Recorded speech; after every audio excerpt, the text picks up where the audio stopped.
துதிக்கிறோம் துதிக்கிறோம் துதிக்கிறோம் ராஜா. எங்களோடு கூட இருந்து இம்மட்டும் காத்த இம்மானுவேலரே உம்மை துதிக்கிறோம் ஆண்டவரே. ஆண்டவரே உம்மை துதிக்கிறோம் ராஜா. ஆவியானவரே எங்கள் மத்தியில் அசைவாடுகிற தேவனே உமக்கு நன்றி நன்றி நன்றி. ஹல்லேலூயா ஹல்லேலூயா ஹல்லேலூயா. பரிசுத்தரே உமக்கு கோடான கோடிகளை நன்றி எடுக்கிறோம். ஹல்லேலூயா. நன்றி ஆவியானவரே, நன்றி நன்றி நன்றி. பரிசுத்தரே படைத்தவரே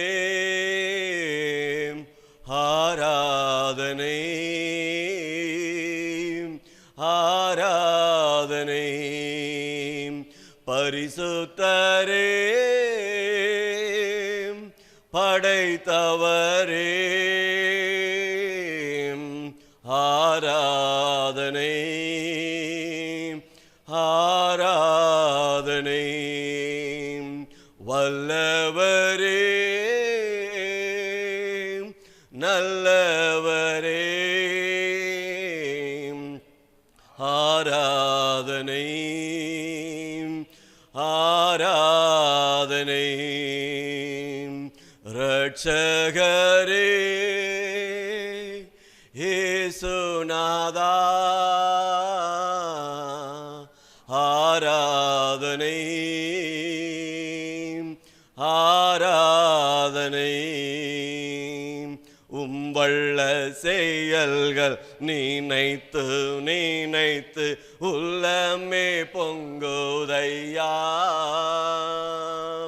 உம்பள்ள செயல்கள் நினைத்து நினைத்து உள்ளமே பொங்குதையா. வல்லவரே நன்மை செய்தவரே நன்றி நன்றி ஐயா. நல்லவரே நன்மை செய்தவரே நன்றி நன்றி ஐயா. வல்லவரே நல்லவரே ஆராதனை ஆராதனை. வல்லவரே நல்லவரே ஆராதனை ஆராதனை. பலியான செம்மறி பாவங்கள் எல்லாம் சுமந்து தீர்த்தவரே. பலியான செம்மறி பாவங்கள் எல்லாம் சுமந்து தீர்த்தவரே. பரிசுத்த இரத்தம் எனக்காக அல்லோ பாக்கியம் பாக்கியமே. ஆஹா பரிசுத்த இரத்தம் காகல்லோ பாக்கியம் பாக்கியமே. பரிசுத்தரே படைத்தவரே ஆராதனை ஆராதனை. பரிசுத்தரே படைத்தவரே ஆராதனை ஆராதனை. எத்தனை இன்னல்கள் என் வாழ்வில் வந்தாலும் உம்மை பிரியேனையா. எத்தனை இன்னல்கள் என் வாழ்வில் வந்தாலும் உம்மை பிரியேனையா. இரத்தமே சிந்தி ஜீயாய் வாழ்வேன் நிச்சயம் நிச்சயமே.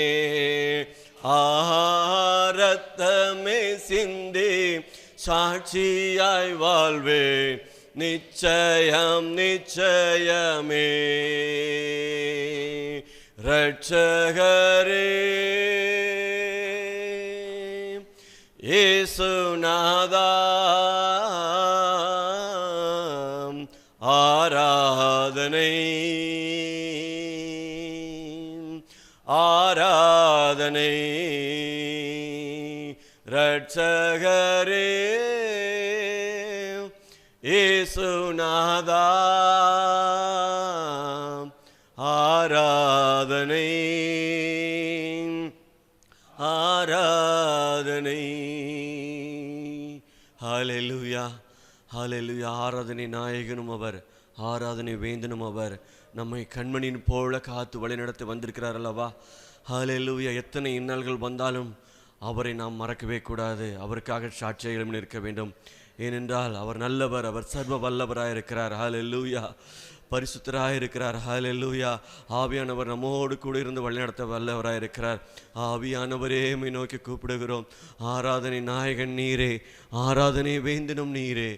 ஆயுள் முடியும் வரை உம்மை துதித்து கொண்டே இருப்போம். ஹல்லேலூயா. ஆராதனை நாயகன் நீரே, ஆராதனை வேந்தனும் நீரே. ஆராதனை நாயகன் நீரே, ஆராதனை வேந்தனும் நீரே. ஆயுள் முடியும் வரை உம்மை தொழுதிடுவே. ஆயுள் முடியும் வரை உம்மை தொழுதிடுவே. ஆராதனை நாயகன் நீரே, ஆராதனை வேந்தனும் நீரே. ஆயிரம் பேர்களில் சிறந்தோம் ஆண்டவரே நீரே. ஆயிரம் பேர்களில் சிறந்தோம் ஆண்டவரே நீரே. விடி வெள்ளியே எந்தன் பிரியம் நீரே, என்றென்றும் தொழுதிடுவேன். விடி வெள்ளியே எந்தன் பிரியம் நீரே, என்றென்றும் தொழுதிடுவேன். ஆராதனை நாயகன் நீரே அப்பா, ஆராதனை வேந்தனும் நீரே. ஆராதனை நாயகன் நீரே, ஆராதனை வேந்தனும் நீரே. மாந்தர்கள் போற்றிடும் தெய்வம் மகிமையின் தேவன் நீரே. ஆமென். மாந்தர்கள் போற்றிடும் தெய்வம் மகிமையின் தேவன் நீரே.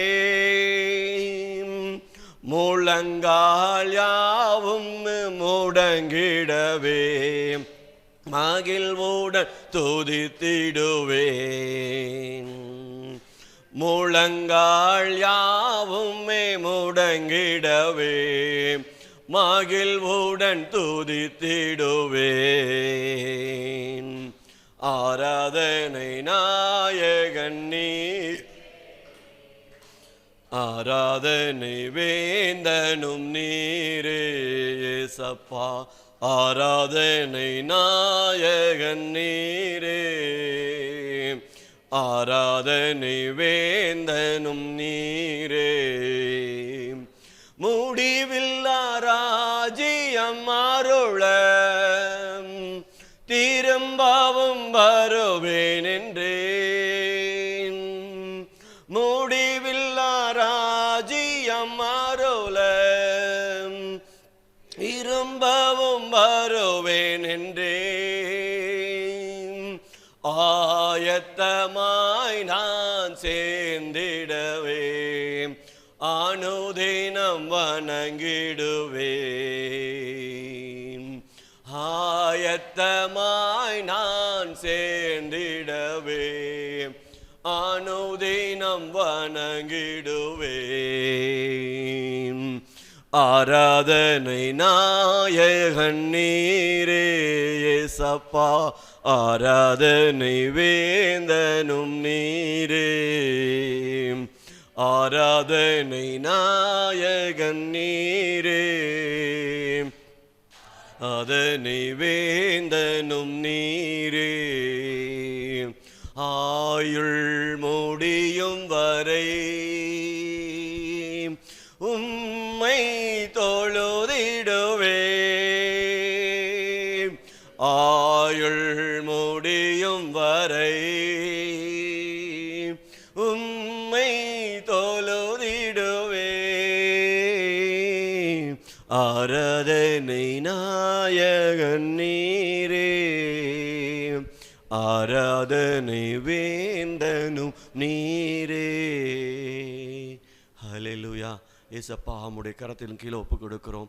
நீரே மட்டுமா எங்களுக்கு இந்த துதி பலியை ஏற்றதுக்காக நன்றியோடு துதிக்கிறோம். இயேசுவின் நாமத்தில் பிதாவே, ஆமென். எல்லாரும் எழுந்திருப்போம். கர்த்தருடைய வார்த்தையை நாம் கேட்க போகின்றோம். ஆண்டவர் நமக்கு எப்பொழுதுமே பிரயோஜனமானதை போதிக்கிறவர். அவருடைய சமூகத்தில் வரும்போதெல்லாம் நமக்கு ஏதாவது ஒரு விதத்தில் பிரயோஜனமான காரியத்தை கற்றுத்தருகிறவர். ஹல்லேலூயா. இம்மட்டும் நடத்தினார், இனிமேலும் நடத்துவார். Praise God. நம்முடைய நம்பிக்கை நம் ஆண்டவர். Praise God. கர்த்தரை நம்புகிறவன் செழிப்பான் என்றும், கர்த்தரை நம்புகிறவன் உயர்ந்த அடைக்கலத்தில் வைக்கப்படுவான் என்றும் கர்த்தருடைய வார்த்தை சொல்லுகிறது. ஹல்லேலூயா. ஸ்தோத்திரம். நம் ஆண்டவர் நல்லவர். எல்லாரும் நம்முடைய நம்பிக்கை, நீதிமொழிகளில் ஒரு வசனம் உண்டு, நம்பிக்கை கர்த்தர் பேர் இருக்கும்படிக்கு இன்றைக்கு உனக்கு ஆலோசனை கூறுகிறேன் என்று சொல்லப்பட்டிருக்கு.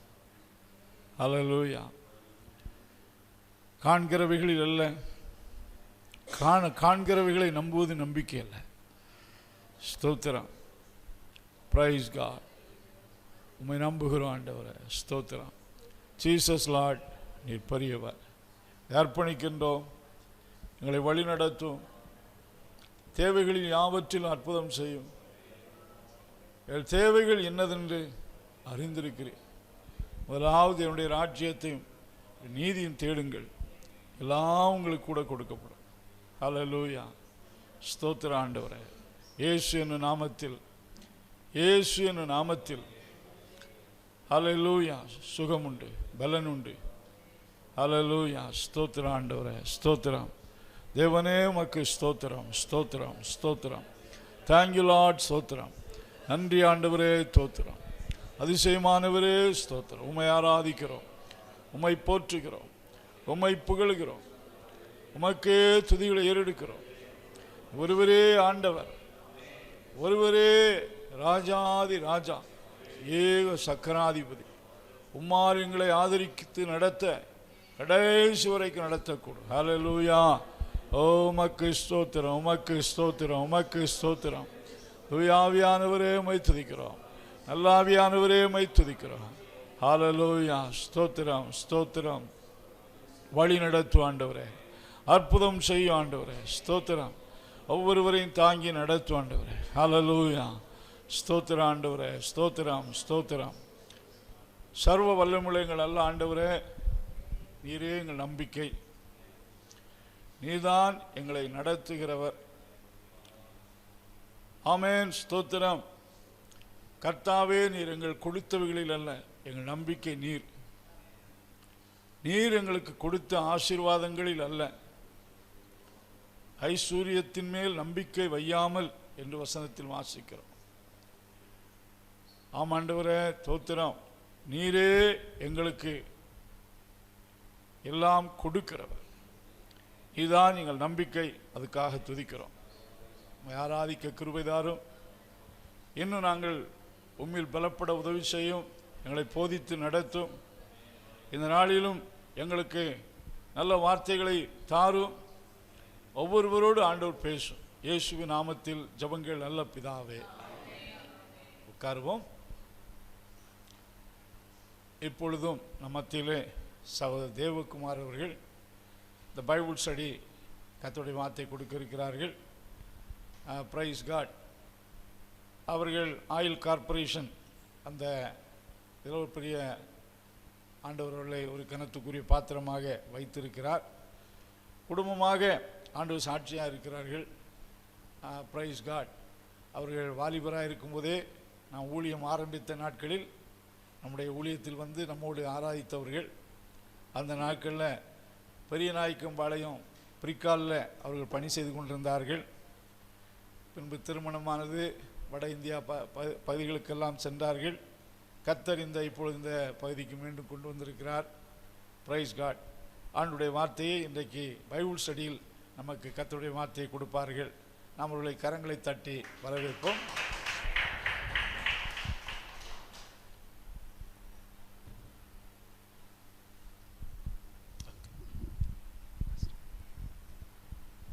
ஹல்லேலூயா. உற்சாகமாக இருக்கீங்க. நான் எப்படி இருக்கேன்னு தெரியல. ஸ்தோத்திரம். ஒரு சின்ன ஜெபம். எங்களை அன்பாய் நேசிக்கிற நேச ஆண்டவரே கர்த்தாவே, இந்த வேலைக்காக நன்றி. தேவனே, என்ன நோக்கத்தோடு இந்த இடத்திலே எங்களை அழைத்து கொண்டு இருந்திருக்கிறீர்கள் நாங்கள் அறியோம். ஆனாலும் என் தேவன் நீர் ஒரு திட்டத்தை வைத்திருக்கிறீர். என் தேவன் நீர் தாமே கர்த்தாவே, இப்பொழுதும் நாங்கள் தியானிக்க போகிற வேத பகுதியை ஆசீர்வதித்து தர வேண்டுமாய் கூட கெஞ்சுகிறோம். தேவனே, அந்த வேத பகுதியிலே நாங்கள் எங்களுக்கு பிரயோஜனமானதை எடுத்துக்கொள்ள, தேவனே அது எங்களுக்கு பிரயோஜனமாக ஆக்கிக்கொள்ள என் தேவன் நீர் கிருபை செய்யுங்க. வந்தவர்கள் ஒவ்வொருவரையும் ஆசீர்வதிங்க. நீரே பொறுப்பெடுத்துக் கொள்ளுங்க. பேசுங்க. இயேசுவின் நல்ல நாமத்தில் பிதாவே. ஹல்லேலூயா. பாஸ்டர் வந்து பைபிள் ஸ்டடின்னு சொன்னார். நான் ரொம்ப எக்கச்சக்கமாக எதோ எடுத்துகிட்டு வந்திருக்கேன். டைம் சின்னதாக இருக்குது. எந்த அளவுக்கு என்னால் சொல்ல முடியுமோ அந்த கருத்துக்களை உங்களுக்கு சொல்கிறேன். சரிங்களா? அதே மாதிரி கேள்வியும் கேட்பேன், பதில் சொல்லணும். ஓகே. ஸோ இப்போ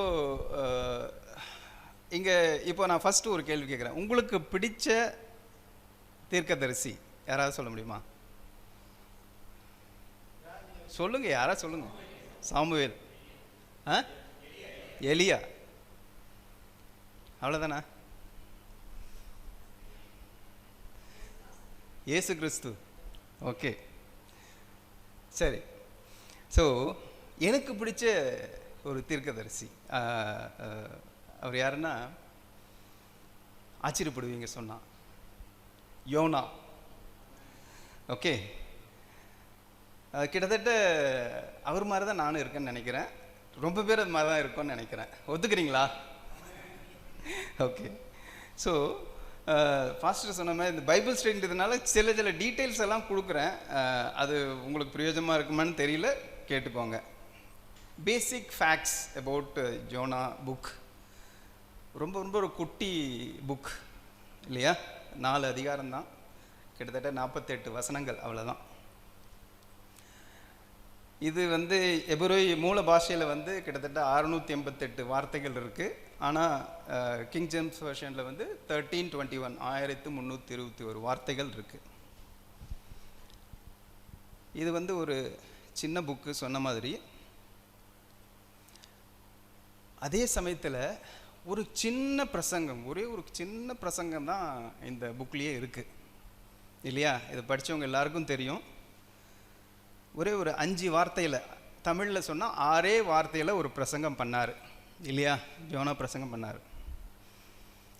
த ஹையஸ்ட் சக்ஸஸ் ரேட். அந்த பிரசங்கத்தை கேட்டு மனம் திரும்பினவங்க இது வரைக்கும் அந்தளவுக்கு யாருமே மனம் திரும்பலை. கிட்டத்தட்ட 1,20,000 பேர்னு சொல்கிறாங்க. அது வந்து குழந்தைகள், பெரியோர், சிறியோர், அதெல்லாம் அதில் சொல்கிறது வந்து அவங்களுக்கு ஒன்றுமே தெரியாதுன்னு சொல்கிறத பொறுத்து பார்த்தா 1,20,000 குழந்தைகள்னு சொல்கிறாங்க. ஸோ அப்படி பார்த்தா இன்னும் அதிகமான கணக்கு. பட் நம்ம கணக்கு எடுத்துக்கலாம். 1,20,000 பேர் ஒரே ஒரு 6 வார்த்தை பிரசங்கத்தில் மனம் மாறினாங்க. இது வந்து ஒரு பெரிய மீன்ஸ் அற்புதம் அப்படின்னு சொல்லலாம்.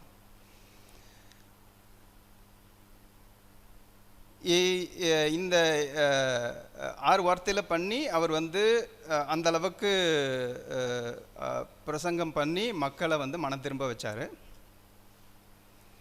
ஸோ இது புக்கில் பார்த்தீங்கன்னா, நம்ம பைபிளில் பார்த்தோம்னா மேஜர் ப்ராஃபிட் மைனர் ப்ராஃபிட்னு சொல்கிறோம். அதாவது பெரிய தீர்க்கதரிசிகள், சிறிய தீர்க்கதரிசிகள். இந்த யோனா வந்து சிறிய தீர்க்கதரிசியில் வராரு. ஸோ பெரிய தீர்க்கதரிசி யாருன்னு சொன்னால் ஏசாயா, எரேமியா, புலம்பல், எசேக்கியேல், தானியேல், இந்த 5. மித்தது எல்லாமே சிறிய தீர்க்கதரிசிகள். ஓசியா, யோவேல், ஆமோஸ், ஒபதியா, யோனா, மீகா, நாகூம், ஆபகுக், செப்பனியா, ஆகாய், சகரியா, மல்கியா. ஸோ இதெல்லாம் வந்து சிறிய 12 புத்தகங்கள் சிறிய மைனர் ப்ராஃபிட்ஸ். ஸோ யோனா அவரோட குடும்ப பேக்ரவுண்ட், அதாவது ஃபேமிலி பேக்ரவுண்ட் சொன்னால், யோனா 1:1 வாசிங்களேன்.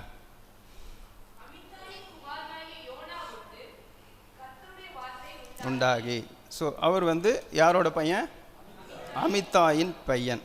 ஸோ அமித்தாய்க்கு ஒரு மீனிங் இருக்குது. அமித்தாய்னா அமித்னா உண்மைன்றது தான் அதனோட மீனிங். ஸோ இந்த உண்மையின் மகன் வந்து எந்த அளவுக்கு உண்மையாக இருந்தாருன்னு சொல்லிட்டு நம்ம பார்க்க போகிறோம் இல்லையா? அதே மாதிரி யோனாக்கும் ஒரு மீனிங் இருக்குது. யாருக்கா தெரியுமா? புறா. ஸோ அவர் வந்து பேர் வந்து, அந்த பேருக்கு மீனிங் வந்து யோனான்றது வந்து புறா. ஸோ உண்மையின் மகனான புறா வந்து எந்த அளவுக்கு உண்மையாக இருந்தார், எந்த அளவுக்கு தேவனை நேசித்தார், எந்த அளவுக்கு தேவனோட வார்த்தையை கேட்காம போனாருன்றது எல்லாருக்கும் தெரியும். அதை நம்ம பார்க்கலாம். அவரோட கோத்திரம் வந்து செபுலோன் கோத்திரம். ஸோ 12 கோத்திரத்தில் செபுலோன் கோத்திரம். 12 என்னென்ன? ரூபன், சிமியோன், லேவி, யூதா, தான், நத்தலி, காத், ஆசேர், இசக்கார், செபுலோன், யோசேப்பு, பென்யமீன். இந்த 12 கோத்திரத்தில் செபுலோன் கோத்திரத்தில் அவர் வராரு. அவரோட ஊர் வந்து காத் ஹெப்போர் அப்படின்ற ஒரு வில்லேஜ். இந்த ஊர் வந்து இயேசு கிறிஸ்து வாழ்ந்த நாசரேத் ஊரிலிருந்து கிட்டத்தட்ட ஒரு 3 மைல் தூரத்தில் இருக்குது. ஸோ அப்போ வந்து இயேசுவுக்கு பல நூற்றாண்டு, மேபி அந்த 780 BC சொல்கிறாங்க. அதுக்கு முன்னாடி அவர் அந்த கலிலேயா பகுதியில் அவர் யோனா தீர்க்கதரிசியாக இருந்தார்னு சொல்லிட்டு நமக்கு புரியுது. ஸோ இது வரலாற்று பின்னணி, அதாவது எந்த காலத்தில் அவர் இருந்தார், எந்த ராஜா காலத்தில் இருந்தார் அப்படின்னு சொல்லிட்டு பார்த்தா, யெரொபெயாம் காலத்தில் அவர் வந்து இருந்திருக்காரு, 2ஆம் யெரொபெயாம். ஸோ இது வந்து கிறிஸ்துக்கு முன் 8ஆம் நூற்றாண்டு, அதாவது 780 BCன்றாங்க. 786 to 746 BCயில் அந்த 2ஆம் ஜெரபாம் வந்து வாழ்ந்த காலத்தில் இவர் இருக்கார். ஓகே. ஸோ இந்த பீரியடில் வந்து மற்ற யார் தீர்க்கதரிசி இருந்தாங்கன்னு சொன்னால், ஆமோஸ், ஹோசேயா, இவங்கெல்லாம் இருந்தாங்கன்னு சொல்லிட்டு வேத வல்லுநர்கள் சொல்கிறாங்க. இதில் வந்து சில அதாவது வேத ஆராய்ச்சியாளர்கள் என்ன சொல்கிறாங்கன்னா, இந்த எலியா வந்து உயிரோடு எழுப்புனாங்கள, சாரிபாத் விதவை. ஸோ அந்த பையன்தான் யோனான்னு சொல்கிறாங்க. அது வந்து எந்த அளவுக்கு கோரலேஷன் தெரியல. சில பேர் அப்படி சொல்கிறாங்க, சிலது வந்து அது வந்து கோரலேட் பண்ணி சொல்கிறாங்கன்னு சொல்கிறாங்க. ஸோ அப்போ வந்து அவங்க அம்மா, அந்த விதவை வந்து அந்த எலியா கிட்ட சொன்னது வந்து, நீர் தேவனுடைய மனிதன் என்றும் உம்முடைய வாயிலிருந்து பிறக்கும் கர்த்தரின் வார்த்தை உண்மை என்றும் இதனால் இப்போது அறிந்திருக்கிறேன் என்று கூறினார். அதனால தான் அவரோட அந்த அப்பாவோட பேர் வந்து அமித்தாய் அப்படின்னு சொல்கிறாங்க. புரியுதா? அமித்தாய்னா அதாவது உண்மை. அதனால் அவருக்கு அப்பாவோட பேர் வந்து உண்மை, அமித்தாயின்னு வந்துச்சுன்னு சொல்கிறாங்க. ஸோ இவர் வந்து எலியா தீர்க்கதரிசியினுடைய முதல் சீடர். இவர் இஸ்ரவேலின் மோசமான ஆகாப் ராஜாவின் வம்சத்தை அழிப்பதற்காக, யெகூன்னு ஒரு ராஜா இருந்தார், அவர் வந்து அபிஷேகம் செய்ய எலிசா ஒரு இளம் தீர்க்கதரிசியை அனுப்பினார். 2 ராஜாக்கள் 9:1-10 வந்து இந்த சம்பவம் சொல்கிறாங்க. அந்த இளம் தீர்க்கதரிசி யாருன்னு சொன்னால் யோனா. அது நீங்கள் பின்னாடி வாசிச்சுக்கோங்க. ஸோ அவர் வந்து 2 ராஜாக்கள் 9:1-10 வாசிக்கிறப்போ அந்த இளம் தீர்க்கதரிசி யாருன்னு சொன்னால் யோனான்னு சொல்லிட்டு நமக்கு தெரிய வருது. இவர் வந்து நினிவே நகரத்தை பற்றி அவர் வந்து அந்த சொந்தடா இஸ்ரவேலுக்கு தீர்க்கதரிசனம் உரைத்திருக்கார். அது எப்படின்னா 2 ராஜாக்கள் 14:25 கொஞ்சம் வாசிங்களேன். 2 ராஜாக்கள் 14:25 அவர் சொன்ன தீர்க்க தரிசனம்.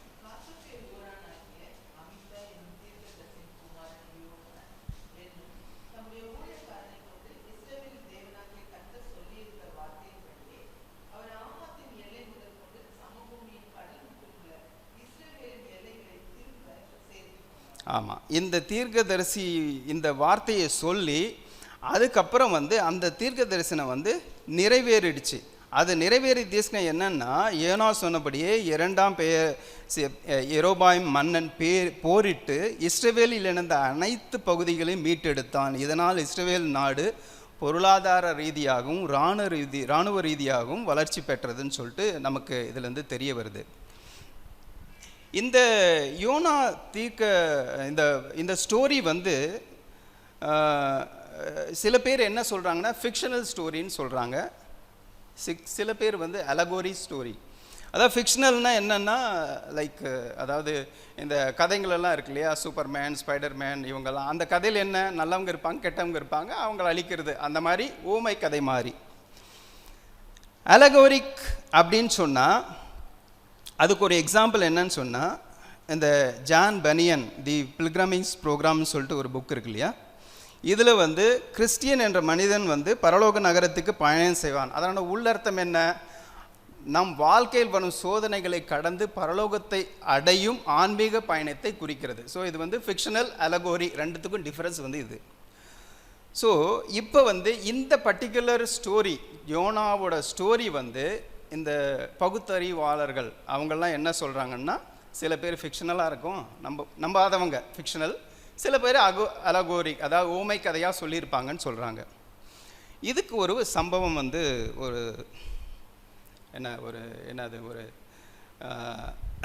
சம்பவம் வந்து யூஎஸில் நடந்ததை பற்றி சொல்கிறாங்க. அதாவது 19th centuryயில் ராபர்ட் ஜி இங்கர்சல்னு சொல்லிட்டு ஒருத்தர் இருந்தார். அவங்களோட அப்பா வந்து பிரஸ்பீட்டியன், அவர் வந்து கிறிஸ்டியன் ஃபேமிலி. பட் சப்சீக்வெண்ட்டாக அவர் வந்து மீன்ஸ் தேவ பாதையிலேருந்து விலகி அவர் வந்து பகுத்தறிவாளராக ஆயிட்டார். மீன்ஸ் அவங்க வந்து மார்க் பண்ணுவாங்க பைபிளை, மற்றபடி கிறிஸ்டியானிட்டியை வந்து மார்க் பண்ணுவாங்க. ஸோ அப்படி இருக்கிறப்போ சால்வேஷன் ஆர்மி வந்து அந்த ஒரு இடத்துல வந்து ஒரு மீட்டிங் போட்டிருக்காங்க. அவங்க வந்து பைபிளை பற்றி சொல்லிகிட்டு இருக்காங்க. ஸோ அப்போ வந்து அந்த ராபர்ட் ஜி இங்கர்சால்ன்றவர் வந்து அவங்கக்கிட்ட போயிட்டு அவங்க என்ன சொல்கிறாங்கன்னா, யோனா தீர்க்கதரிசியை வந்து திமிங்கலம் விழுங்கிடுச்சுன்னு சொல்கிறீங்க இல்லையா, அப்போ அதுவும் உண்மையிலே நம்புறீங்களா அப்படின்னு சொல்லிட்டு கேட்டிருக்காரு. அந்த மீன் வயிற்றில் போய் 3 நாள் இருந்தார்னு சொல்கிறீங்க, நீங்கள் நம்புறீங்களா அப்படின்னு சொல்லிட்டு அவர் கேட்குறாரு. அதுக்கு அந்த போதகர், அந்த பைபிள் சொல்லிகிட்டு இருந்தவங்க சொல்கிறாங்க, நாங்கள் வந்து இது வந்து பைபிள் இருக்கிறதுனால நாங்கள் நம்புகிறோம், ஓகே. அடுத்தது வந்து அப்படியே நான் வந்து கண்டிப்பாக பரலோகத்துக்கு போவேன், அங்கே வந்து யோனா கிட்ட கேட்டு தெரிஞ்சுக்குவேன்னு சொல்கிறாங்க. அப்புறம் இங்கர்சால் சொல்கிறாரு, ஓகே, ஒருவேளை நீங்கள் சொர்க்கம் அதாவது ஹெவன் போகிறப்போ யோனா அங்கே இல்லைன்னா என்ன பண்ணுவீங்க, எப்படி இந்த கொஷனுக்கு ஆன்சர் கேட்பீங்க அப்படின்னு. அதுக்கு அந்த ப்ரீஸ்ட், அந்த இவர் போதகர் என்ன சொல்கிறாருன்னா, ஓகே நான் அங்கே போவேன், அவர் இல்லைன்னா எனக்கு தெரியாது தான், ஆனால் நீங்கள் எப்படியும் அங்கே போவீங்கள்ல, எங்கே நரகத்துக்கு போவீங்கள்ல, அங்கே கேட்டு தெரிஞ்சுக்கோங்கன்னு சொல்கிறாரு. ஸோ இந்த மாதிரி வந்து அதாவது பைபிளை அந்த பிரசங்கிகளை வந்து மார்க் பண்ணுறப்பையும் எந்த அளவுக்கு அதை வந்து நம்ம வந்து எதிர்கொள்ளணும்னு சொல்லிட்டு தேவ ஞானம் வந்து பிள்ளைகளுக்கு கொடுத்துருக்காங்க. ஸோ இந்த பர்டிகுலர் ஸ்டோரி வந்து எப்படி நம்ம வந்து நம்புகிறோம், ஜெனிசிஸ் 1:1 என்ன சொல்லுது, என்ன சொல்லுது, வானத்தையும் பூமியும் படைத்தார். ஸோ அவர் படைத்தார்னு சொன்னால் அவர் படைத்தார்னு சொன்னால் இது வந்து கண்டிப்பாக படைச்சிருப்பார். திமிங்கிலம் வந்து ஒரு மனுஷனை முழுங்குதா, அவன் வெளியே வரானா, அவன் வந்து மற்றவங்களுக்கு தீர்க்க தரிசனம் சொல்கிறானா, மக்களுக்கு வந்து பிரசங்கிக்கிறானா அப்படின்றது வந்து கண்டிப்பாக விசுவாசி தான் ஆகணும். ஒன்று யார் ஆதியாகவும் 1:1 யார் விசுவாசிக்கிறாங்களோ இது கண்டிப்பாக விசுவாசி தான் ஆகணும் இல்லையா. ஸோ அப்படி இருக்கிறப்போ அதே மாதிரி வந்து இயேசுவே வந்து புதிய ஏற்பாட்டில் வந்து 2-3 ரெஃபரன்ஸில் சொல்கிறாரு. மத்தேயு 12:39-40 சொல்கிறாரு. அப்புறம் வந்து லூக்கா 11:29 சொல்கிறாரு. என்ன சொல்கிறாரு? யோனா இரவும் பகலும் 3 நாள் பெரிய மீனின் வயிற்றில் இருந்தது போல மனுஷகுமாரனும் இரவும் பகலும் 3 நாள் பூமியின் இருதயத்தில் இருப்பார் என்று இயேசு வந்து சொல்கிறாரு. அதே மாதிரி இன்னொரு ரெஃபரன்ஸும் சொல்கிறாரு. மத்தேயு 12:41, அந்த லூக்கா 11:32, நியாய தீர்ப்பு நாளிலே நினிவே பட்டணத்தார் இந்த சந்ததியாரோடு எழுந்து நின்று இவர்களை குற்றவாளிகளாக தீர்ப்பார்கள். ஏனெனில் யோனாவின் பிரசங்கத்தை கேட்டு அவர்கள் மனம் திரும்பினார்கள். இதோ யோனாவிலும் பெரியவர் இங்கே இருக்கிறார் என்று இயேசு கூறினார். ஸோ அந்த இயேசுவே நமக்கு வந்து யோனாவை பற்றி ரெஃபரன்ஸ் கொடுக்குறப்ப அதை விட நமக்கு என்ன நமக்கு இன்ஃபர்மேஷன் தேவை? அந்த பர்டிகுலர் யோனாவுடைய புக்கை வந்து நம்ம நம்புறதுக்கு. ஸோ இப்படி தான் வந்து யோனாவோட அந்த ஸ்டோரி வந்து இது வந்து ஆக்சுவலாக நடந்தது. It is not fictional or allegoric, ரெண்டுமே இல்லை. இது வந்து உண்மையாக நடந்த ஒரு சம்பவம்னு சொல்லிட்டு நமக்கு நம்பலாம். ஸோ இப்போ வந்து இந்த யோனா வந்து ஏன் நினிவேக்கு போக மறுத்தார்? யாருக்காவது ஒரு ஏதாவது சொல்ல முடியுமா? ஏன் போக மாட்டேன்னு சொன்னார் அவர்? இன்னல்கள் செய்திருந்தாங்க. ஓகே, வேற ஏதாவது? Okay, to forgive. ஓகே, வேற? அவ்வளோதானா? ஓகே. ஸோ பாஸ்டர் சொன்ன மாதிரி அந்த நினிவே வந்து சிரியாவோட கேபிட்டல். ஸோ சிரியன்ஸ் வந்து அவங்க வந்து என்னன்னா அவங்க அந்த அவங்களோட செய்கைகள் வந்து அதாவது பனிஷ் பண்ணுன்றது வந்து எந்தெந்த மாதிரி பண்ணணுமோ அந்தந்த மாதிரி பண்ணுவாங்க. அந்த அளவுக்கு ஒரு கொடுமைக்காரர்கள்னு சொல்கிறாங்க ஃபர்ஸ்ட். செகண்ட் வந்து இஸ்ரேவேலர்களை வந்து இந்த சிரியன்ஸ் வந்து ரொம்ப கொடுமைப்படுத்துகிறாங்க. ஸோ இப்போ நம்ம வந்து நம்ம பக்கத்து வீட்டில் யாராவது நம்மளை ஏதாவது சொன்னாங்கன்னா நம்ம என்ன சொல்லுவோம்? உனக்கு இருக்குடா, என்னைக்காவது ஒரு நாள் எப்படியாவது தேவன் உன்னை அடித்து தூக்க போகிறாரு அப்படின்னு சொல்லுவோம். அதே மாதிரி அதாவது நான் தான் முன்னாடி சொன்னேன்ல, நம்மளை மாதிரியே தான் யோனாவும் இருந்தார். அவர் என்ன நினைக்கிறாரு? அவருக்கு வந்து தெரியுது தேவன் வந்து பட்சபாதம் உள்ளவர், இரக்கம் உள்ளவர். எப்படினாலும் ஒன்ஸ் வந்து அவங்க யாராவது போய் சொன்னோன்னா அவங்க கண்டிப்பாக மனம் மாறிடுவாங்க, அவர் மன்னிச்சிடுவார். ஸோ அதை வந்து மனசில் வச்சுட்டு தான் அவர் என்ன நினைக்கிறாரு? நான் வந்து போகவே மாட்டேன் அப்படின்னு சொல்லிட்டு நிற்கிறாரு. ஸோ மெயின் வந்து அவருக்கு தெரியுது நாம் அவங்க மன்னிப்பு கேட்டாங்கன்னா மன்னிச்சிடுவாருன்னு சொல்லிட்டு, அது வந்து வேண்டாம், அவங்க வந்து தண்டனையை அனுபவிக்கணும் அப்படின்னு சொல்லிட்டு அவர் நினைக்கிறார். ஸோ அதனால தான் அவர் வந்து போகமாட்டேன்றார். ஸோ இந்த நினிவே பற்றி ஒரு மீன்ஸ் இன்ட்ரோடக்ஷன், நினிவே பற்றி ஃபேக்ட்ஸு. அது வந்து இப்போதைக்கு வந்து இந்த ஈராக்கில் வந்து மொசூல்னு சொல்லிட்ட நகரம் தான் அந்த நினிவே பட்டணம். அது வந்து டைக்ரீஸ் ரிவரில் வந்து ஒரு சைடில் அமைந்து இருக்குது அந்த நகரம். இந்த நினிவேக்கு மீனிங் என்னன்னு சொன்னால் அது வந்து மீன்கள் அங்கே அதிகமாக கிடைக்குமா. ஸோ அதனால தான் அதுக்கு பேர் வந்து நினிவேவாம். இது வந்து அந்த நினிவே பட்டணம் வந்து பண்டைய கியூனிஃபார்ம் எழுத்து வடிவம், ஒரு வீட்டிற்குள் மீன் இருப்பது போன்ற குறியீடு ஆகும். இதற்கு மீன்களின் இருப்பிடம் என்று பொருள். அந்த இது ஷேப்பே அப்படி தானே இருக்கும், மீன் மாதிரியே தான் இருக்குமா. இந்த நினிவே மக்கள் வந்து இஷ்தார்ன்ற தேவதையை வணங்குவாங்கன்னு சொல்கிறாங்க. ஸோ இதனோட பண்டைய வரலாறுன்னு சொன்னால் கிறிஸ்துவுக்கு முன் 700 அதன் உச்சக்கட்ட புகழை அடைந்தாலும் இங்கு கிறிஸ்துவுக்கு முன் 6000 முதலே மனிதர்கள் விவசாயம் செய்து வாழ்ந்ததற்கான வரலாற்று ஆதாரங்கள் இருக்கிறதுன்னு சொல்கிறாங்க. இந்த நினிவே வந்து செனகரிப் கிங் வந்து சுமார் அதை ஆட்சி பண்ணார். சுமார் கிட்டத்தட்ட 1800 ஏக்கர் பரப்பளவில் வந்து இந்த நினிவே வந்து இருக்குதுன்னு சொல்கிறாங்க. கிட்டத்தட்ட 1,00,000 பேர் அங்கே வாழ்ந்துட்டு இருந்தாங்கன்னு சொல்கிறாங்க. அங்கே வந்து செனகரிப் மன்னன் கட்டிய அரண்மனை இருக்குது. அது கிட்டத்தட்ட 80 ரூம்ஸ் இருக்கிற பெரிய அரண்மனைன்னு சொல்கிறாங்க. ஒரு சைடில் நினிவேலேருந்து இன்னொரு சைடு போகிறதுக்கு கிட்டத்தட்ட 3 நாள் ஆகும்னு சொல்கிறாங்க. அவ்வளோ பெரிய ஊர் அது. அதனோட கோட்டை சுவர்கள் மட்டுமே கிட்டத்தட்ட 12 கிலோமீட்டர் லென்த் இருக்குமா. அதுக்கு 15 கேட்ஸ் இருக்குமா. அப்போவே அவங்க வந்து இந்த கால்வாய் பாசனங்களெல்லாம் வச்சு நல்ல விவசாயம் பண்ணாங்கன்னு சொல்கிறாங்க. வேர்ல்டு ஃபஸ்ட்டு லைப்ரரி அங்கே தான் இருந்துச்சுன்னு சொல்கிறாங்க. ஸோ அப்போ வந்து அசுர்பானிபால் அப்படின்ற கிங்கு தான் இந்த க்யூனிஃபார்ம் லைப்ரரியை வந்து ஆரம்பித்தாங்க அப்படின்னு சொல்கிறாங்க. அந்த சமயத்தில் வந்து களிமண் பலகையில் தான் எழுத்தெல்லாம் எழுதுனாங்கன்னு சொல்கிறாங்க. அது வந்து ரீசண்டாக அதை வந்து தொல்துறை ஆராய்ச்சியாளர்கள் கூட அதை வந்து எக்ஸ்கவேட் பண்ணி எடுத்து பார்த்துருக்காங்க.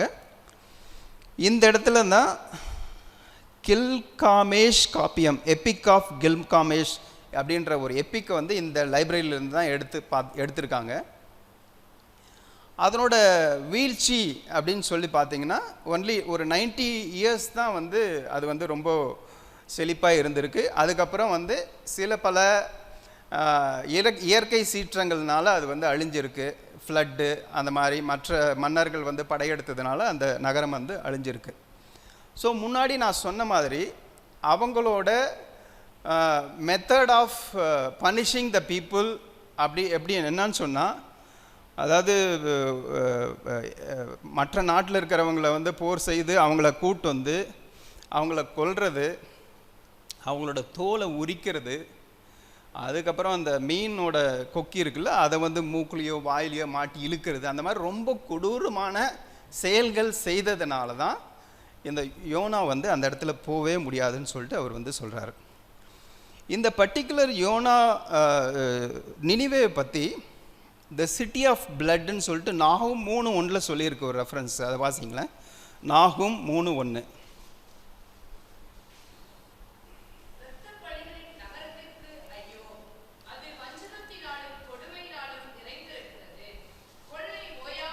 நடக்கிறது. இது வந்து நினிவோட ரெஃபரன்ஸ் தான் சொல்லிட்டு சொல்கிறாங்க. ஸோ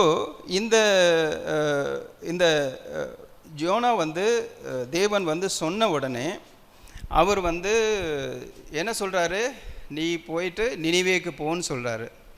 ஸோ அவர் இருக்கிற ஊர் பேர் வந்து காத்தோப்பர், நான் ஆல்ரெடி சொன்னேன். ஸோ காத்தோப்பர்லேருந்து நினிவாக்கு வந்து இந்த பக்கம் ஒரு 500 மைல் போகணும், இந்த சைடில் போகணும். வேற அவர் எங்கே போனார், தர்ஷீஸுக்கு போனார். தர்ஷீஸ் வந்து இந்த பக்கம் ஒரு 2500 மைல். அதாவது இதனோட எல்லை அவங்களுக்கு, அதாவது அது என்ன சொல்கிறாங்கன்னு சொன்னால், அந்த சமயத்தில் அவங்களுக்கு லெஃப்ட் சைடில் தெரிஞ்ச எல்லை அது கடைசி பாயிண்ட் அதுதான். ஸோ அந்த இடத்துக்கு அவர் வந்து போகிறாரு. ஸோ அவர் போர்ட் பண்ண இடம் பேர் வந்து ஜோப்பா இல்லையா. அந்த ஜோப்பா வந்து ப்ரெசண்ட்டில் வந்து டெல் அவிவ் அப்படின்னு சொல்கிறாங்க. டெல் அவிவ், இஸ்ரேலில் இருக்கிற டெல் அவிவ் தான் அந்த ஜோப்பாவோட துறைமுகம். ஸோ அவர் வந்து நினிவே வந்து அங்கேருந்து 550 to 700 மைல்ஸு. அந்த நினிவே ஆல்ரெடி சொன்ன மாதிரி மொசூல், ஈராக்கில் இருக்கிற மொசூல் தான் ப்ரெசண்ட் பிளேஸ் ஆஃப் நினிவா. ஸோ இந்த தர்ஷீஸ் அவர் ஓடி போகிறாருல்ல, அது வந்து நார்த் ஸ்பெயினுக்கு வந்து அவர் ஓடி போகிறார். கிட்டத்தட்ட அது 2000 மைல்ஸ் அப்படின்னு சொல்கிறாங்க. ஸோ பார்த்தீங்கன்னா அவர் வந்து மீன்ஸ், அதாவது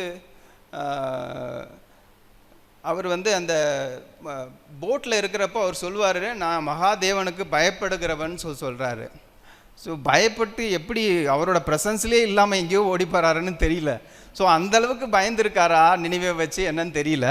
ஸோ அப்படி வந்து அவர் சொன்ன உடனே அவர் வந்து ஆப்போசிட் சைடில் போயிடுறாரு. ஸோ இப்போ வந்து இந்த பர்டிகுலர் ஸ்டோரிக்கு வந்து நான் வந்து ஒரு டாபிக்கு செலக்ட் பண்ணலான்னு பார்த்தேன். ஸோ என்னால் பண்ண முடியல. நீங்கள் ஏதாவது செலக்ட் பண்ண முடியுமா? யாராவது ஏதாவது சொல்ல முடியுமா? ஜோனா ஓகே, ரொம்ப யோசிக்கிறீங்க. ஸோ நான் வந்து இந்த கூகுள்கிட்ட இவங்ககிட்டலாம் கேட்டு பார்த்தேன். ஸோ அவங்க என்ன சொல்கிறாங்கன்னா, திசை மாறிய தீர்க்கதரிசி ஒன்று, அடுத்தது வந்து கடவுளின் ஓட்டமும் மனிதனின் மீட்பும். இப்போ ஏதாவது தோணுதா உங்களுக்கு? நினிவேவா தர்ஷீஷா? ஆழ்கடலின் அலாளர், எதிரிக்கும் இறங்கும் கிருபை, நிழலும் புழுவும், இத்தனை டாபிக் வந்துச்சு. ஸோ உங்களுக்கு இதில் பிடிச்ச டாபிக் என்னவா நீங்கள் வந்து இதை வந்து கன்சீவ் பண்ணுவீங்க? யோனாவோட சரித்திரத்தை என்னவா நீங்கள் கன்சீவ் பண்ணுவீங்க?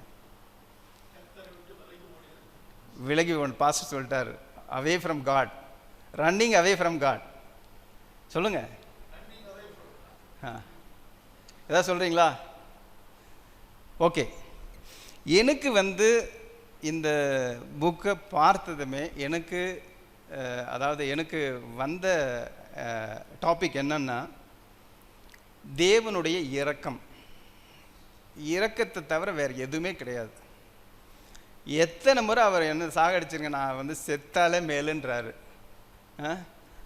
தேவன் வந்து நம்ம பக்கத்து வீட்டுக்காரங்களை நினைக்கிற மாதிரி நினச்சிருந்தா என்ன இருக்கும்? யோனா எப்பயோ போயிருப்பார், அந்த தர்ஷீஸுக்கு போகிறப்ப அப்படியே தூக்கி போட்டு போயிருப்பார் இல்லையா? ஆனால் அவரோட இரக்கம் வந்து மாறாதது இல்லையா? ஸோ இந்த பர்டிகுலர் புக்கை வந்து யார் எழுதுந்து? அது சொல்லவே இல்லை நான். யார் எழுதுந்து? யோனா தான் எழுதினார். ஓகே, ஸோ யோனா வந்து அதாவது எந்த அளவுக்கு ஒரு ஜெனியூன் பர்சன். அவர் செஞ்ச தப்பு, அவர் தேவனை கேட்காதது, அவர் சொல் பேச்சை கேட்காதது, அவர் அடம் பிடிச்சது, அவர் வந்து புலம்புனது எல்லாத்தையும் எழுதிட்டார். இந்த விஷயத்தில் யோனா வந்து ஒரு நல்ல ஜெனியூன் பர்சன் இல்லையா? ஸோ அதாவது இதில் வந்து யோனா செஞ்சதை விட அவர் என்னென்ன செய்யலைன்றது ரொம்ப நல்லா எழுதியிருக்காரு இதில் இல்லையா? ஸோ யோனா வந்து ஒரு முக்கியமாக உண்மையே வந்து ஒரு வித்தியாசமான ஒரு புக்கு. அவர் வந்து அவர் சொந்த கீழ்ப்படியாமே வந்து ரொம்ப கிளியராக எழுதிட்டார். ஆனால் ஃபைனலாக வந்து என்ன ஆச்சுன்னு சொல்லிட்டு அவர் சஸ்பென்ஸாக விட்டு போயிட்டார். ஒரு வந்து என்னது ஒரு உங்களோட சாய்ஸுக்கு விட்டு போயிட்டார். ரொம்ப சஸ்பென்ஸாக வச்சுட்டார் நான் என்ன நடந்துச்சுன்னு சொல்லிட்டு. ஸோ அது வந்து கடைசியில் பேசலாம்.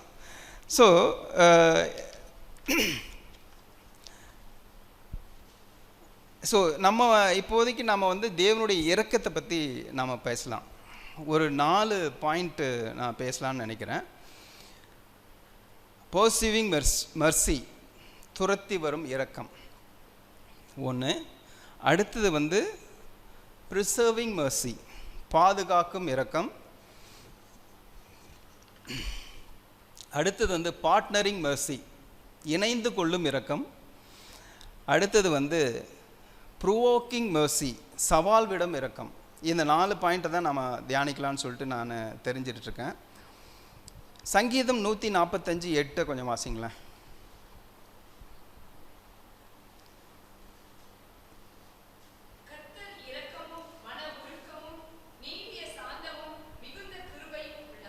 ஸோ இந்த ஜோனா புக்கை நம்ம பார்த்தோம்னா அதுக்கு வந்து இந்த 4 வார்த்தையில் வந்து சொல்லிடலாம் தேவனுடைய குணாதிசயங்கள் யோனா மேலே எப்படி இருந்துச்சுன்னு சொல்லிட்டு. ஸோ இந்த துரத்தி வரும் இரக்கம் அதை பற்றி நம்ம சொல்லணுன்னா, தேவன் முதல்ல என்ன சொல்கிறாரு யோனா கிட்ட? கோ அப்படின்னு சொல்கிறாரு. யோனா என்ன சொல்கிறாரு? நோ. அதுக்கு தேவன் என்ன சொல்கிறாரு? ஓ வச்சுக்கிறேன் ஒன்று அப்படின்னு சொல்கிறாரு இல்லையா? ஸோ யோனா வந்து முதல்ல அவர் சொன்ன உடனே அவர் என்ன சொல்கிறாரு? தர்ஷீஷுக்கு போயிடுறாரு. ஓகே, ஸோ தேவனுடைய கட்டளைக்கு கீழ்ப்படியாமல் அவர் வந்து தர்ஷீஷுக்கு போகிறாரு. தேவன் வந்து அவரிடத்துல இரக்கம் இல்லைன்னு சொன்னால் அவர் என்ன நினச்சிருப்பார்? அங்கேயே அழிச்சிருப்பார் இல்லையா? அவர் வந்து உண்மை அதாவது மேர்சியான காட் இல்லைன்னு சொன்னால் என்ன நடந்திருக்கும்? கண்டிப்பாக அழிக்கப்பட்டிருப்பார். ஆனால் தேவன் வந்து அவரை அப்படி பண்ணல. அதே சமயத்தில் அவரை விட்டும் விடலை. என்ன பண்ணுறாரு? பெருங்காற்றை கொடுக்குறாரு, புயலை அனுப்புகிறாரு. அடுத்தது என்ன பண்ணுறாங்க? அந்த மாலுமிகள் வந்து அவங்கள கூப்பிட்டு என்னடா நீ எங்கடா படுத்துட்ருக்க, யார் நீன்னு கேட்குறாங்க. அப்போ தான் அவர் சொல்கிறாரு, நான் மகாதேவனை வந்து நம்புகிற ஆள் அப்படின்னு சொல்கிறாரு. ஸோ அப்புறம் வந்து அந்த இடத்துல வந்து என்ன சொல்கிறாங்க? புயல்கள் நம்ம தண்டிப்பதற்கல்ல, யோனாவை வந்து தண்டிக்கிறதுக்காக தேவன் வந்து புயலை அனுப்பலை இல்லையா? ஸோ அவன் வந்து அந்த அவன் வந்து ஆன்மீக நிலையை உணர்ந்து அந்த புறஜாதிகள் மூலமாக அவனுக்கு வந்து ஞாபகப்படுத்துகிறாங்க. அந்த புறஜாதிகள் வந்து அவனை தூக்கி வெளியே போடுறாங்க. ஸோ கடவுள்கிட்டருந்து நம்ம தப்பிச்சு ஓடலாம். ஆனால் வந்து யூ கெனாட் ஹைடு, எங்கேயும் போய் நீ வந்து மறைஞ்சிருக்க முடியாது இல்லையா? கடவுளின் கட்டளைக்கு கீழ்ப்படியாமல் ஓடி போவது நம்ம எப்போதும் வீழ்ச்சிக்கு நேராகவே கொண்டு செல்லும். ஸோ யோனா வந்து வடகிழக்கு உள்ள நினிவேக்கு செல்ல சொன்ன போது அவர் எதிரான தர்ஷீஷுக்கு ஓடி போகிறார். யோனாக்கு ஜாப்பாக்கு போய் கப்பலுக்குள்ளே இறங்கி மீனின் வயிற்றுக்குள்ளே டவுன் டவுன் டவுன் அப்படின்னு சொல்கிறாங்க. இங்கிலீஷில் அழகாக போட்டிருக்கு, down down down, went down to Joppa, gone below deck, down to belly of fish. So அந்த மாதிரி 3 டவுனில் அவர் வந்து போகிறாரு. எப்போது? தேவனுடைய பிரசன்ஸை விலகி போகும்போது. ஸோ நம்முடைய பொறுப்புகள் இருந்தோ அல்லது மனசாட்சியில் இருந்தோ தப்பியோட முயலும் போது அது நம்மை ஆழமான துன்பத்தில் தான் தள்ளும். கடவுளின் பார்வையில் இருந்து யாரும் தப்ப முடியாது. அவரிடம் சரணடைவதே புயலில் இருந்து தப்பிக்கும் ஒரே வழி. ஸோ நம்முடைய கீழ்ப்படியாமை மற்றவர்களை கூட பாதிக்கும். அவர் வந்து அந்த ஷிப்பில் ஏறுறப்போ அந்த ஷிப்புக்கு டோட்டலாகவே ஆபத்து வருது. அவங்களுக்கு என்ன நடக்குதுன்னே தெரியல. திடீர்னு புயல் அடிக்குது, இருக்கிற லோடெல்லாம் தூக்கி வெளியே போடுறாங்க. ஆனாலும் வந்து அந்த இது வந்து நிற்கலை. சரி, இவன்கிட்ட கேட்டு இவன் அட்லீஸ்ட்டு ஷோரில் விட்டுறலான்னு சொல்லிட்டு அவங்க ட்ரை பண்ணுறப்பையும் அவங்களால முடியல. ஸோ தேவனுடைய பேச்சு கேட்காம போகிறது நமக்கு மட்டும் பிரச்சனை இல்லை, மற்றவங்களுக்கும் பிரச்சனை வர்றதுன்னு சொல்லிட்டு நம்ம தெரிஞ்சுக்கணும். இது வந்து கொலாட்ரல் டேமேஜ்னு சொல்லுவாங்க. நமக்கு ஆகிறத விட மற்றவங்களுக்கு பக்கத்தில் இருக்கிறவங்களுக்கும் அந்த டேமேஜ் ஆகுது. ஸோ அதை நம்ம உணர்ந்துக்கணும்னு சொல்லிட்டு சொல்கிறாங்க. ஸோ நாம் எடுக்கும் தவறான முடிவுகள் நம்முடைய குடும்பத்தினர், நண்பர்கள் அல்லது சக ஊழியர்களை பாதிக்கலாம். நாம் செய்யும் தவறுகள் விளைவுக்கு நமக்கு நெருக்கமானவர்களுக்கு பெரும்பாலும் அந்த கொலாட்ரல் டேமேஜ் அனுபவிக்க நேரிடும். ஸோ அதனால் நாம் கடவுளை விட்டு ஓடுறோமா? ஸோ அந்த ஓடுறது வந்து நம்ம வந்து தேவன் நம்ம மேல் இரக்கம் இருக்கிறார்ன்றதை நம்ம விசுவாசிக்கணும். அவர் சொல்படி கேட்கணும் இல்லையா? ஸோ அப்போ தேவன் வந்து நம்ம அப்படி விலகி ஓடுறப்பையும் அவரோட இரக்கம் நம்மளை துரத்தி நம்மளை வந்து பக்கத்து இழுக்க தேவன் வந்து வல்லவராக இருக்கிறார். ஆமென். அவருடைய பாதுகாக்கும் இரக்கம்.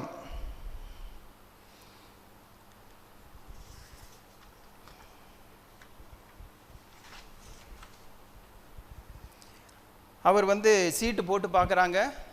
யார் மேலே விழுது சீட்டு? யோனா மேலே விழுது. ஸோ அப்போ ஏன்னா சொல்கிறாரு, என்னை தூக்கி போட்டுருங்கப்பா, நீங்கள் அட்லீஸ்ட் தப்பிச்சுக்குவாங்கன்னு சொல்கிறாரு. ஸோ அப்போ வந்து தேவன் வந்து என்ன சொல்கிறாரு, என்ன பண்ணுறாரு? அவர் தூக்கி போடுறதுக்கு விட்டுறதுக்கு முன்னாடி தேவன் என்ன சொல்கிறாரு? ஒரு மீனை வந்து ஏற்பாடு பண்ணுறாரு. ஸோ அந்த மீன் வந்து அவரை வந்து தூக்கிட்டு போகுது. தூக்கிட்டு போகிறப்போ அந்த இடத்துல வந்து அவர் வந்து என்ன பண்ணுறாரு? அந்த இடத்துல தான் அவர் வந்து நிலையை உணர்றார். ஸோ நம்ம எவ்வளோ தான் தூரம் தள்ளி தள்ளி தள்ளி போனாலும் தேவனுடைய இரக்கம் நம்மளை வந்து கண்டிப்பாக பின்தொடர்ந்துகிட்டே தான் வரும். அதே சமயத்தில் அந்த நெருக்கங்கள், அந்த புயல் உருவாக்கி அந்த இடத்துலேருந்து அந்த ஷிப்லேருந்து அவளை வெளியே தூக்கி போட்டாங்க. தூக்கி போட்ட பின்னாடியும் தேவன் ஒரு மீனை ஏற்படுத்தி வச்சுருக்காரு. நமக்கு எந்த ஒரு பிரச்சனைன்னு சொல்லிட்டு வந்தாலும் அந்த பிரச்சனையிலேருந்து நம்ம எப்படி ஓவர் கம் பண்ணுறதுக்குன்னு தேவன் நமக்கு ஒரு வழியை கண்டிப்பாக எடுத்து வச்சுருப்பார். ஸோ அப்போ தான் அந்த யோனா வந்து ப்ரேயர் பண்ணுறாரு. அவர் வந்து அவரோட ப்ரேயரை வாசிச்சிங்கன்னு சொன்னால் கிட்டத்தட்ட அவர் நல்ல வேத நாலேஜ் இருக்கிறதுக்கு கண்டிப்பாக நமக்கு தெரியுது. கிட்டத்தட்ட வந்து சங்கீதத்தில் வந்து கிட்டத்தட்ட 8 சங்கீதத்தை வந்து கோட் பண்ணி அவர் வந்து ப்ரே பண்ணுறாரு. சங்கீதம் 121, சங்கீதம் சாம் 18:5-6, 42:7, 31:22, 69:1 and 2, 33, 142:3, 3:8, அந்த மாதிரி கிட்டத்தட்ட 8-9 சங்கீதத்தை வந்து அவர் கோட் பண்ணி அவர் வந்து ப்ரே பண்ணுறாரு. ஸோ அவர் கண்டிப்பாக வேத ஞானம் நிறைந்த ஒரு தீர்க்கதரிசின்னு சொல்கிறது நமக்கு வந்து தெரியுது. ஸோ நாம் வந்து எவ்வளவு ஆழமான பாவத்திலோ அல்லது இருண்ட சூழ்நிலையோ விழுந்திருந்தாலும் தேவனுடைய இரக்கத்தின் கரத்திற்கு அப்பாற்பட்டவர்கள் அல்ல என்பதை நாம் விசுவாசிக்கணும். ஸோ நீங்கள் மிக அடிமட்டத்தை தொடும்போது உங்கள் கண்கள் கர்த்தருடைய பரிசுத்த ஆலயத்தை நோக்கி பார்க்க வேண்டும். அவரை கூப்பிடுங்கள், அவர் இரக்கம் உங்களை கண்டிப்பாக பாதுகாக்கும். ஆமேன், ஆமேன். அடுத்தது அந்த பார்ட்னரிங் மர்சி, இணைந்து கொள்ளும் ஊழியம். ஸோ அவர் மீன் வயிற்றுக்குள்ளே போகிறாரு, மீனுக்கு தேவன் கட்டளையிடுறாரு. என்ன பண்ணுது மீன்? அவரை கரையில் துப்புது. ஸோ அப்போ அவர் 2ஆம் வசை தேவன் யோனாக்கு சொல்கிறாரு, கர்த்தருடைய வார்த்தை 2ஆம் வசை யோனாக்கு உண்டாகி அவர் என்ன சொல்கிறாரு, போய் நினிவேவுக்கு நீ வார்த்தையை சொல்லு அப்படின்னு சொல்கிறாரு. இந்த முறை யோனா தேவனோடு ஒப்புருவாகி அவர் சொல் பேச்சு கேட்டு போய் சொல்கிறாரு. ஸோ அவர் சொல்கிறது 6 வார்த்தை தான். அந்த வார்த்தை அது வாசிக்கிறீங்களா? யோனா 3 பிரவேசித்து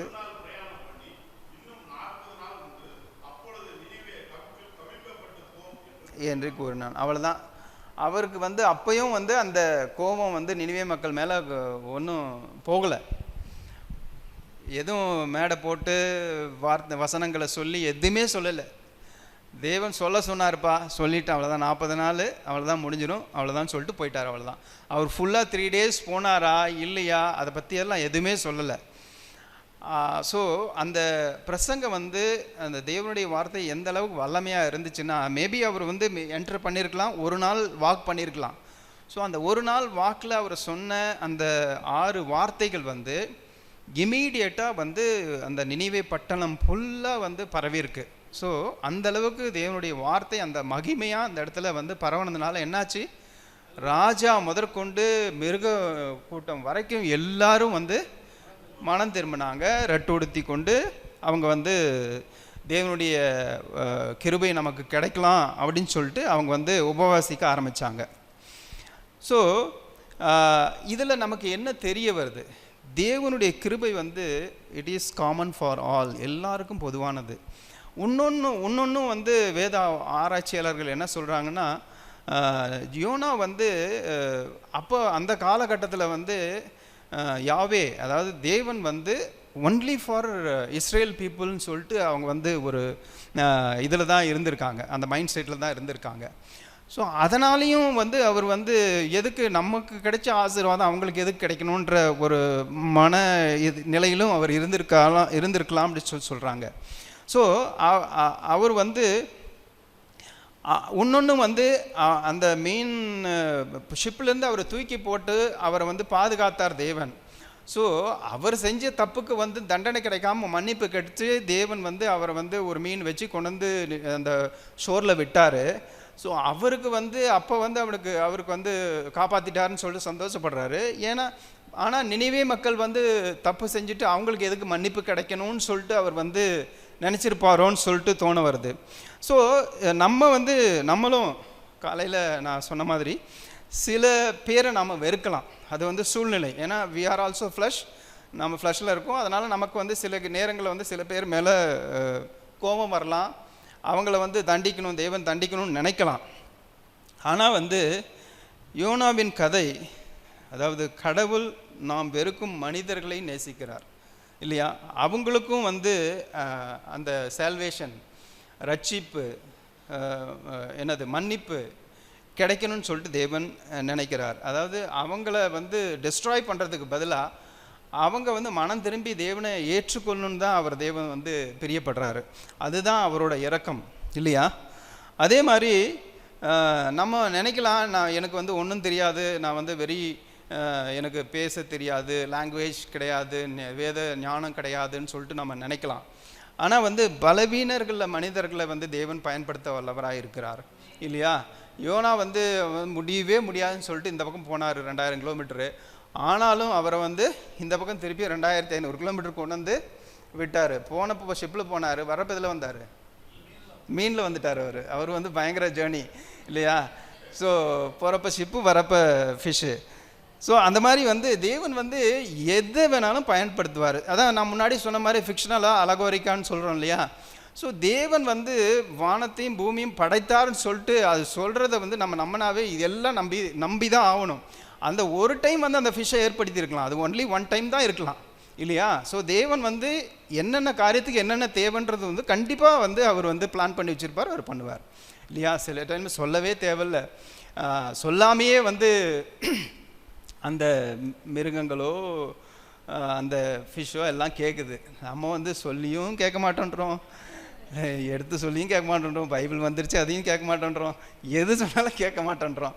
ஸோ நம்ம தான் யோசிக்கணும். ஓகே, ஸோ இப்போ இந்த நினிவே மக்கள் யோனா வார்த்தையை கேட்டு எப்படி மனம் திரும்பினாங்க? யாராவது யோசிச்சிருக்கீங்களா? தேவன் பிளான் பண்ணியிருக்காருல்ல, எப்படி ஒரு 6 வார்த்தை சொன்னதுமே யாராவது மனம் திரும்புவாங்களா?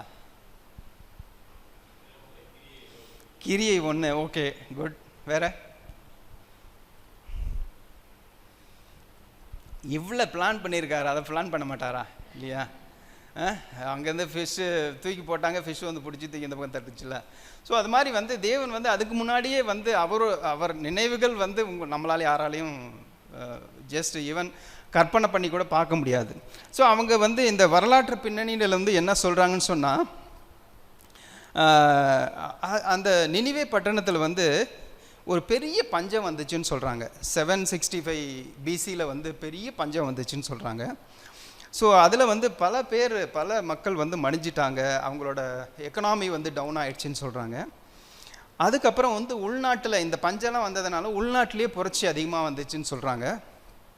ஸோ அதனால் வந்து அந்த கண்ட்ரியே வந்து ஒரு பேட் எக்கனாமியில் போயிடுச்சுன்னு சொல்கிறாங்க.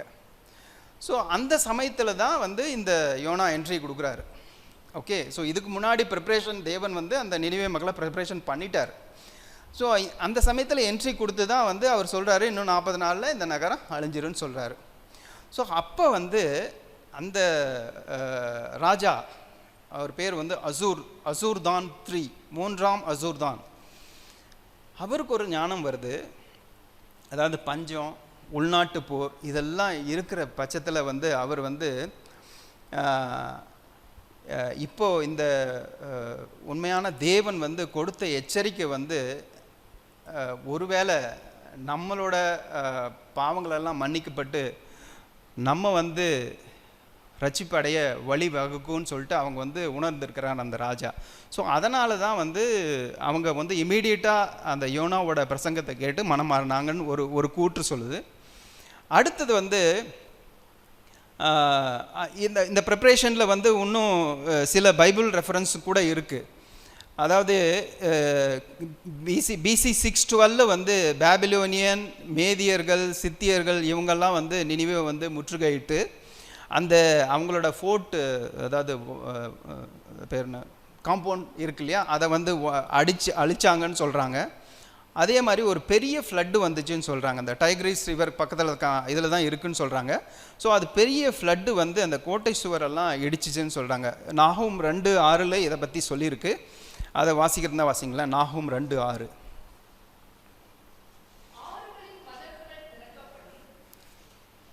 எஸ், கலந்து போகும். ஸோ இது வந்து அந்த நினிவேவோட ரெஃபரன்ஸ் தான் அந்த இடத்துல நாகூமில் சொல்கிறாங்க. அதே மாதிரி நாகூம் 1:8 வந்து அந்த வெள்ளத்தினால அழிக்கப்படும் சொல்கிறத ரெஃபரன்ஸ் சொல்கிறாங்க. நாகூம் 1:8.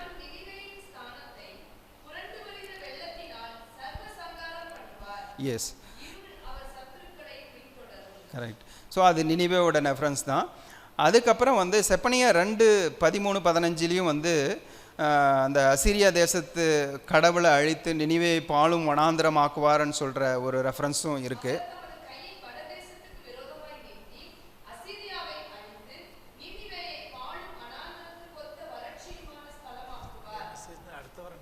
அவ்வளோதான், முடிஞ்சிச்சு. ஸோ இந்த மாதிரி இருக்குது. ஸோ கடைசியாக ஒரே ஒரு ப்ரோவோக்கிங் மெர்சி. ஸோ அவர் வந்து சொல்லிட்டாரு, அவங்க மனம் திரும்பிட்டாங்க. மனம் திரும்பின பின்னாடி அதுக்கப்புறம் வந்து இவருக்கு வந்து என்ன கோவம் வந்துடுது. கோவம் வந்துட்டு அவர் வந்து ஆமணக்கு செடி கீழே உட்கார்றாரு. அந்த ஆமணக்கு செடி வந்து புயல்னு விழுந்துருது. ஸோ அப்போது வந்து தேவன் வந்து அவருக்கு வந்து எஜுகேட் பண்ணிகிட்டே இருக்கார். அப்பா, நீ வந்து இந்த ஆமணக்கு செடிக்கு வந்து நீ இவ்வளோ வருத்தப்படுறியே, ஒன்றும் தெரியாத மக்கள் அவங்க அங்கேருந்து இறக்குறாங்களே, நான் எப்படி சும்மா விட முடியும்னு சொல்கிறாரு. ஸோ அப்போயும் வந்து அவரோட மர்சி வந்து கண்டினியூ ஆகுது. ஸோ இதுதான் நான் சொல்ல வந்தது. டைம் அதிகமாகிடுச்சுன்னு நினைக்கிறேன். அவ்வளோதான். Okay boss. இல்லை இல்லை அவ்வளோதான். Okay pass.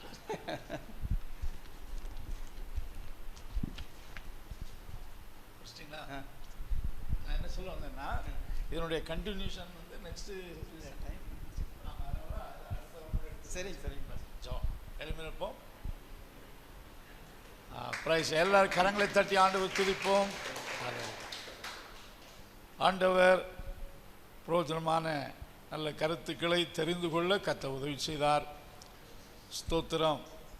Price God. நம்ம எல்லாம் கையில் ஜெபம் பண்ணுவோம். நல்ல ஆண்டவரே, கொடுத்த நல்ல வார்த்தைகளுக்காக ஸ்தோத்திரம். சகோதரருக்காக எடுத்த ப்ரிப்பரேஷன் முயற்சிகள் ஆண்டவரே, இதுக்காக இந்த பைபிள் ஸ்டடியை கொடுக்கும்படிக்கு ஆண்டவரே ஸ்தோத்திரம். நம்முடைய மகன் எடுத்துக்கொண்ட முயற்சிகள், பிரயாசங்கள், ஆயத்தங்கள் எல்லாவற்றையும் நீர் வாய்க்க செய்ததுக்காக துதிக்கிறோம். இன்னும் அநேகருக்கு ஆசீர்வாதமாய் சகோதரை கர்த்தர் பயன்படுத்தும். குடும்பத்தை ஆசீர்வதியும் ஆண்டவரே ஸ்தோத்திரம். கேட்ட வசனத்தை கேட்ட ஒவ்வொருவரையும் ஆண்டவர் ஆசீர்வதியும், பலப்படுத்தும். கிருபை அவரோடு இருப்பதாக இயேசுவின் நாமத்தில் ஜெபங்கள் நல்ல பிதாவே.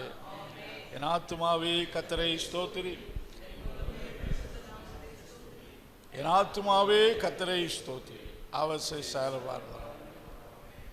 Praise God. Thank you. Praise God.